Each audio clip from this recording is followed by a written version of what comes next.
Hello everyone, I'm Captain Logan, and I wanted to make a speculation video and talk a little bit about the future of the Marvel Cinematic Universe. This is, of course, a thing that we've been talking about constantly on the Captain Logan show, in a lot of reviews lately, because we had Endgame just a couple months ago, and Spider-Man Far From Home, and the big, burning, nagging question right now from a lot of fans seems to be, has Marvel shot themselves in the foot moving forward with doing such a big, giant, clear-cut ender movie like Endgame, where we had 10, 11 years of continuity, and it was this big, overarching story, especially with Iron Man, from beginning to end, and we've kind of got, like, bookended now. We've kind of got a coda with Spider-Man Far From Home. I like how that movie kind of bookends the first Iron Man film, and so that watches like a kind of an epilogue, and so it doesn't even feel yet like we're into the next phase of the MCU, and I think for a lot of people, it kind of feels over. And I think that that was the point. I think it was supposed to feel that way, of course. The Russos made a big deal out of how Infinity War and Endgame were supposed to really cap off that first big, massive chapter. I know we had 3 phases, but the idea was supposed to be that there was one big, giant, epic story, and that story is now over.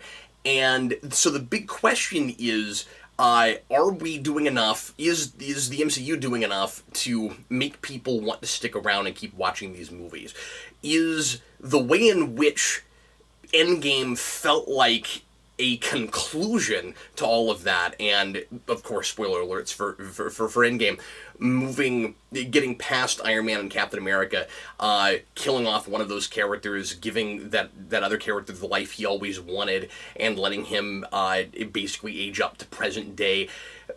Have we now like taken away the characters that people were most interested in and not left enough for people to latch onto? Is this going to really solidify, really cement that superhero movie fatigue that a lot of people have been worried about for years? And that's the term that I started hearing a lot several years ago. I mean, I think superhero movie fatigue people have been talking about since, like, the Avengers. It comes up all the time and has continued to, and yet these movies seem to be, like, the main reason people go to the movie theater. Like, superhero movies at large at this point seem to be kind of keeping the Hollywood machine going.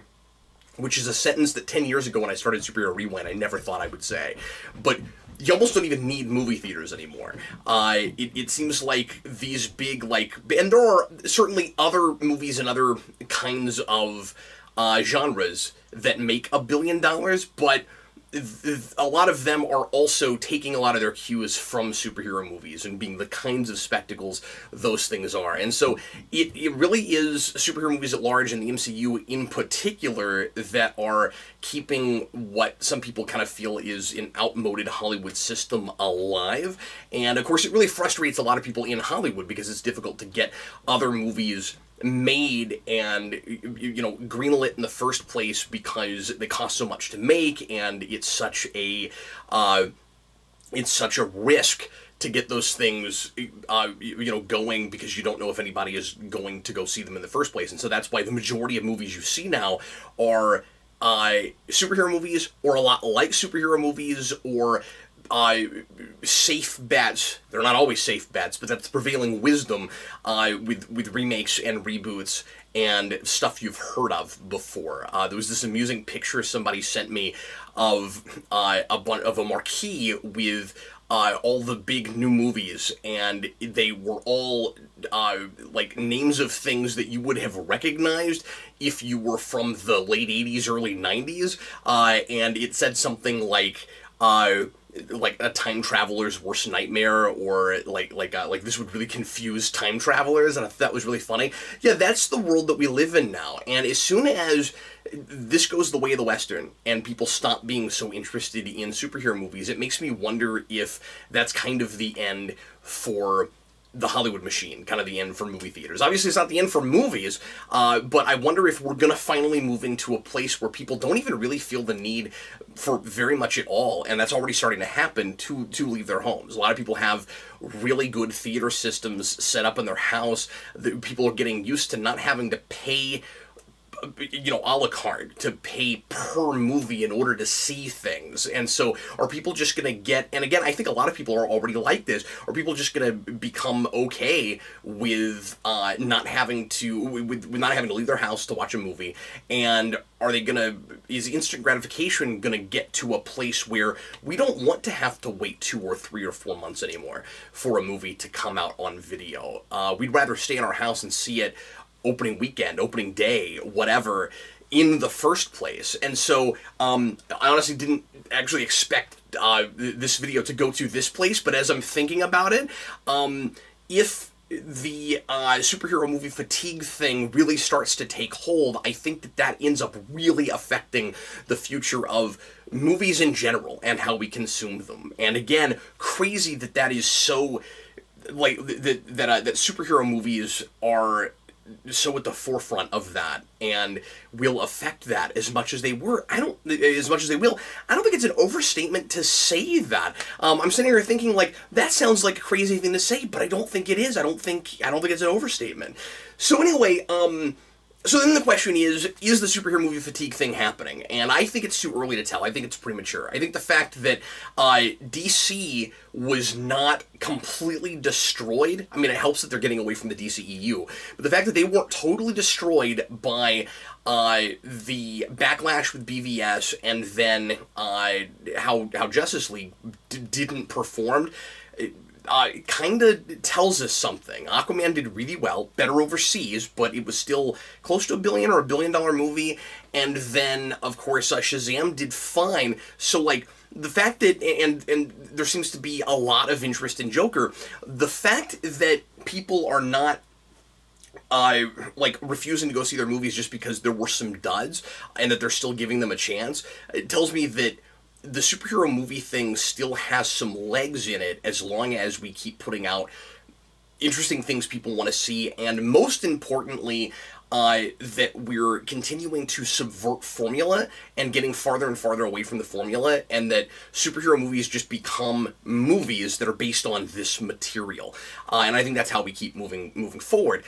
So the question with Marvel is, so I got two things. First of all, if superhero movie fatigue sets in to the point where the people just aren't as interested past Endgame, and again, I don't think Far From Home's success really tells us anything because that's so interconnected to Endgame. It's like people just stuck around for an epilogue. So I don't think the fact that people went and saw that really tells us too much about the future. I think it does certainly tell us that people will go see another Spider-Man, and I think that that movie has a compelling cliffhanger that will make people want to go see another movie. So that ends up being potentially an isolated case. But I guess my first question, I don't want to get too far ahead of myself, is if superhero movie fatigue really sets in and people aren't as interested in the MCU moving forward, how does that affect other superhero movies? How does that affect the DCEU?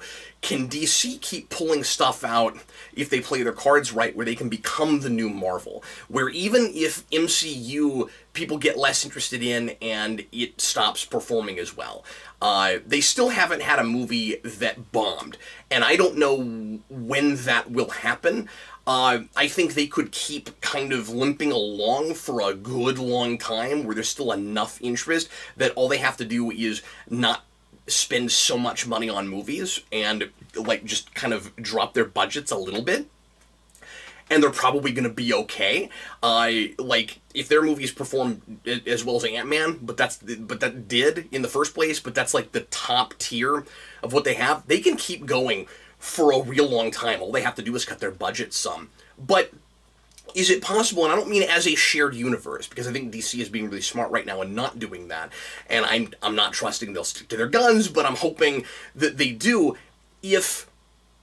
So forgetting the shared universe thing, could DC become the new Marvel in that their movies start doing better than Marvel's do, and the superhero genre is still really important for keeping Hollywood going and getting butts in movie theater seats?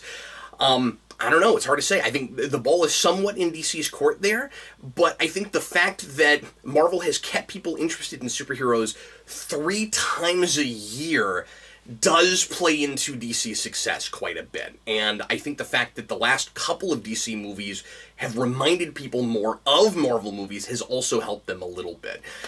Which is interesting because they were trying really hard not to just rip off what Marvel looked like in the first place, and they went too far the other way when you look at, you know, BVS and Justice League. But now I think they're just, you know, in just letting directors make movies, some of them are going in a more Marvel direction, some of them aren't, of course, like with the Joker movie.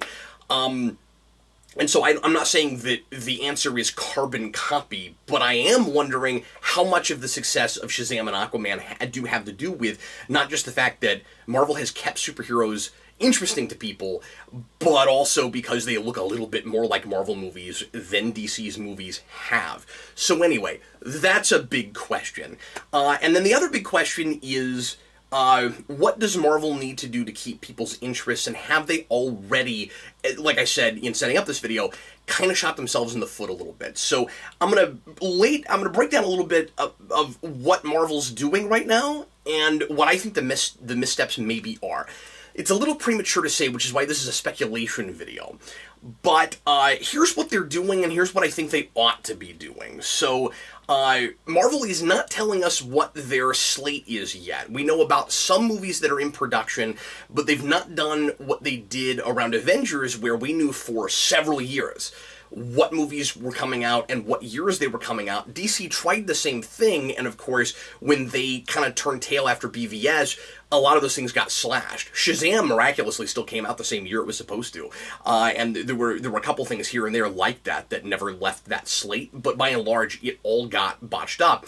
The only thing that I can remember that changed for Marvel's was Inhumans. At one time, there was supposed to be an Inhumans movie, and of course, it became a TV show, and they didn't like that they didn't have X-Men, and they were trying to turn the Inhumans into the X-Men, and it kind of backfired on them. Although, had they made that movie and put it out, I don't know if it would have backfired, because they didn't end up doing that. They ended up changing their minds about how they were going to handle that property, and it didn't go so well for them. So anyway, they put out that slate, everybody knew exactly what was going on, and my guess is they didn't do that with... I don't think it's because they don't know what they're doing. I think Marvel probably has a slate in mind. They probably have years and even some dates figured out, and they're just not telling us everything yet. I think they're just trying to keep us interested in the big thing they're doing right now, and not having us look too far ahead now, because it's no longer about getting to Thanos. It's no longer about getting to a big event. So while Endgame was happening, and even right after it, they didn't want us thinking too much about the future, even though they were setting up some things for the future. There's a lot of speculation that the Skrulls are going to be a big deal, and that we might do Secret Invasion. And who knows if they're going to attempt that. It's weird because so far we haven't had bad guy Skrulls, so if they're setting up Secret Invasion, they're doing it with a race that we're told is bad, but that we haven't really seen bad guys from yet. So they're not making that race yet like ominous and foreboding and scary, but that was to subvert our expectations for Captain Marvel. Again, spoilers for Captain Marvel. So anyway, the strategy there seems to be don't make people lose interest in what we're doing right now. So that made sense with Endgame, but then right after that, I was getting the air of this kind of "so what now" attitude from a lot of fans. This kind of so what about this now? Where, like, I don't think a lot of people got as excited about Captain Marvel as a character as the MCU was hoping they would, as Kevin Feige and everybody working there were hoping they would. I think she could continue to get more interesting, and her next film, if it really solidifies who she is, what she's all about, I think people could really get on board with her. I don't think that's done yet. I don't think they've screwed themselves on that yet, but I think they need to be really careful moving forward, pinning everything on Captain Marvel, because she did not get the Iron Man reaction, and so far anyway, right now, she's not a character that I think replaces him well, or replaces Captain America, any way you want to look at it.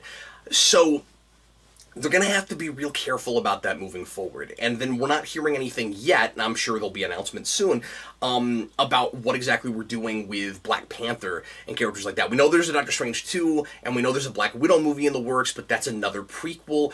We're really kind of up in the air about what's going on moving forward, and it feels like we know more about TV than we do about movies, because we've got the Disney Plus shows. We've got WandaVision, and we've got the Loki show, and we've got the Winter Soldier Falcon show.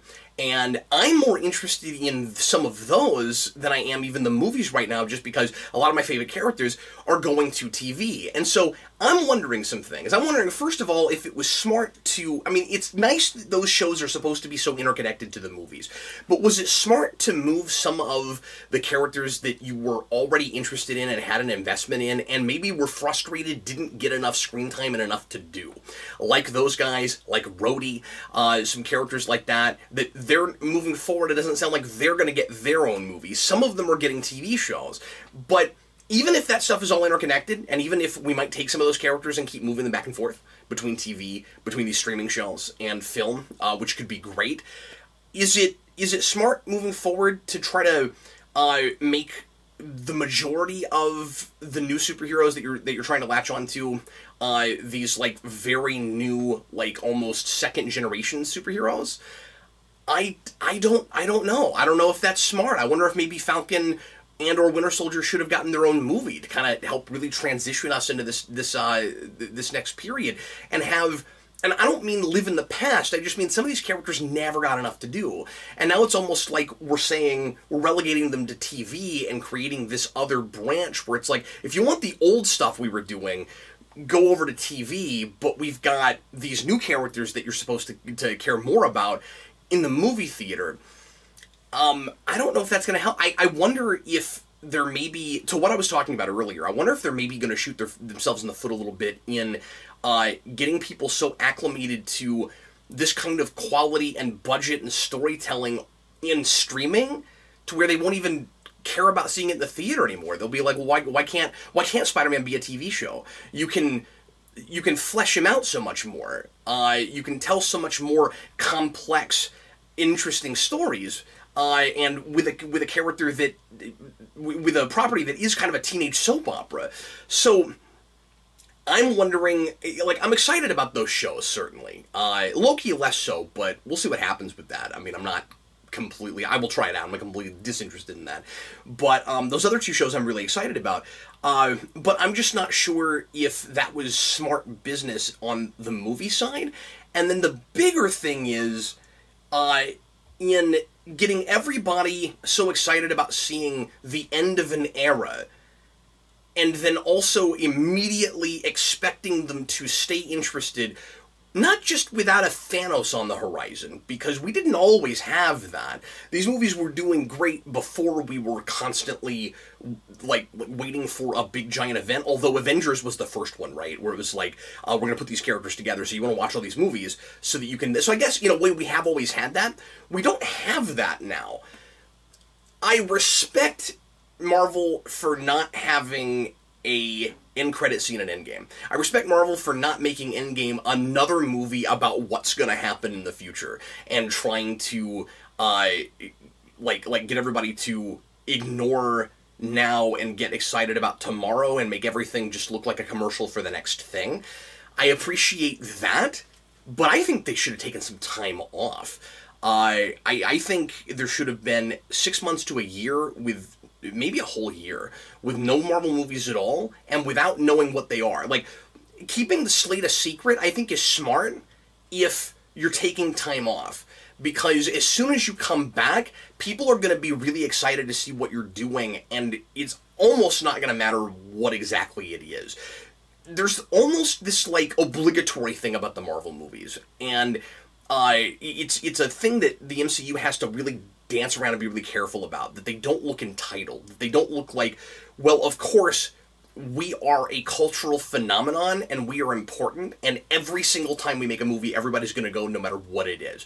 You could have Captain America as a Mr. Potato Head, like, dancing around on a stage for 2 hours, and everybody would see it and love it because we can do no wrong. Like that Saturday Night Live sketch with Guardians of the Galaxy. Pam, the Winter Pam. Like, everything they make is gold, and it doesn't matter what it is and how obscure it is and how weird it is. Everybody's going to go see it. It's a cultural touchstone. They've got to be careful not to think of themselves as a cultural touchstone, which is difficult because they are, but not everything. And, like, as you're, like, that's just the wrong attitude to have as you're putting stuff out. And so, if you say, well, of course everyone's going to go just because we've made good movies before, I think that's going to be a real big mistake. And I wish they would do what DC did with Superman after Death of Superman, where they shut down all the books for a while. And they freaked everybody out. They're like, oh my god, Superman's dead. And of course, he came back, and it wasn't very long before all the books came back, even before that. But it was a gutsy move, and it really paid off. And I think that's saying nothing about how those comics went after that, because then they struggled to make Superman interesting for people for a long time. But with, really until New Krypton, honestly, people didn't really care about Superman in comics for a long time. But with I'm looking at the Captain Marvel box here. With the Marvel Cinematic Universe, I think it would have been really classy, and there was a lot of classy stuff about Endgame. I think it would have been really classy to shut everything down for a little bit and to wet our palate for it, to make us really wish that we had this stuff again, because we're all so used to it now, and we're getting inundated with it, and I think the way they're playing it right now could continue to create that superhero fatigue, and they need to be really careful about it. Of course, they didn't do that, and they are still going to put out probably three movies a year, and I could be completely wrong. We could, and I say wrong, like, what I'm saying is I don't know what's going to happen, and I just think that is potentially a concern. I don't know that you need a Thanos. I don't know that you need in Avengers, like some big giant thing we're building to. But if you're not going to have that, you got to have variety, and you got to get people excited about very different movies, a bunch of different genres of things that don't have the superhero movie formula so much. You got to get farther and farther away from that formula. You either got to keep doing big comic book movies that are all leading to something, and even that may not work because that becomes a formula, right? Like, people have to be excited about the thing that you're building to, and Endgame was huge. I don't mean you need to get bigger. I don't mean you gotta top Endgame. I just mean that you gotta keep people interested by continuing to do, if you make it about the shared universe, continue to do exciting, like, intermingling shared universe stuff where all these things are talking to each other, and that we can do better than we did, because there was some flying by the seat of our pants, and there was some not really knowing where we're going with stuff. And, you know, I always complain about how the Thanos at the end of Avengers is very clearly not the Thanos the Russos were doing. They got lucky, and they managed to make the culture think that everything was going to a certain place, but there's some soft retconning stuff that happens in there, and there's some cheating and stuff. We can do that better, but if you're not going to do that, you've got to, do more like what DC is doing right now, and make more individual films with different tones that all fit in the same universe. That last part with Marvel, DC's not doing that right now, which is benefiting them. But you can do that, and it all still fit in the same universe. You can play around with tone a little bit, and I think we've been playing that a little bit too safe. But then the other thing is, you just have to have more of a less is more mentality. If I were Marvel, since they didn't take time off, the next couple of years, I wouldn't put as many films out, and I would just, like, make a big deal out of the ones we're making and make them about a movie instead of about a universe, and then maybe eventually get back to the big shared universe thing, you know, build that back up again. And, like, I want to say maybe that's what they're doing, but, like, we're working on sequels, you know, like, you can't really, unless you were introducing some characters for the first time, And we could have done that. You know, we could have saved Captain Marvel and then made her the next Iron Man, in that we set her up in her own film that didn't even feel like it took place in the MCU, and then connect it to it at the end. That may have been smart. Maybe you could do that again. Maybe lightning strikes twice, because there's already so much consumer confidence in Marvel in the first place. Maybe that would have been the way to do it. I don't like the prequel thing. I don't think it worked real well with putting that movie out before Endgame, introducing you to that character, and then just kind of shoving her into that movie. I think Captain Marvel should have come out after Endgame. I mean, I also would have changed some things about it. It's got prequelitis. I have some issues with it as a prequel, but I think this should have been the next thing that happened after Far From Home. And she should have either been more mysterious in Endgame, or just not been in that movie at all. The other strategy, this is for business exclusively, because I think the way they're talking about this may actually be a good thing narratively, but I think X-Men and Fantastic Four need to come sooner rather than later to give fans and the general public characters that they're already more interested in and excited about. It just feels like, moving forward, we've got kind of the B team. Doctor Strange has not yet been as popular as they wanted him to be. Black Panther is the one they've got, who I would make the argument that he is on the same level as Iron Man and Captain America, or very, very close. And weird that unless I haven't heard something, and feel free to leave comments if you've seen something I haven't heard anything about a Black Panther 2 for a while, and we've been hearing stuff about Doctor Strange 2. So I'm sure Black Panther 2 is inevitable, but I think we should be kind of holding more of everything on Black Panther, because that was a cultural phenomenon. That movie was huge, and he's a really likable, relatable character. I know what he's about. I know what his ideology is. He's interesting in comparing to both Iron Man and Captain America. There's a lot going on there, and he should be the tentpole for your universe moving forward, not Captain Marvel. They could have won me over on her doing that. They haven't done that yet. I'm not saying that they can't still, but like, at the very, very least, I know what he's about. I know what his ideology is. I don't have a peg on her yet, and they keep talking about the MCU. They keep talking about Captain Marvel like she's supposed to be the new big character we're hinging everything on. I don't see it. And maybe they'll win me over, but right now I don't see that. So, like, Black Panther should be the linchpin, but then I'm also wondering if maybe we shouldn't be introducing X-Men and FF earlier, just to make the thing feel more credible and get in more characters that people are already interested in, since we have, and I have so much mad respect for this, written out Iron Man and Captain America instead of keeping them young and constantly recasting them. And I really like that we're not doing that. So it's a gutsy move, the way they're playing this, but I don't know if it's all the smartest of business. So, anyway, that's what I wanted to talk about. Leave your comments, let me know what you think about all of this, and thanks a bunch for watching. I'm sure we'll follow this up a little bit on the Captain Logan Show, so feel free to grab any piece of this you want to and bring it up on Wednesday if you're able to make it. Wednesday night at 7 Central is when I'm broadcasting live, and in the meantime, thanks a bunch for watching, folks. I am Captain Logan, and I'll see you again soon.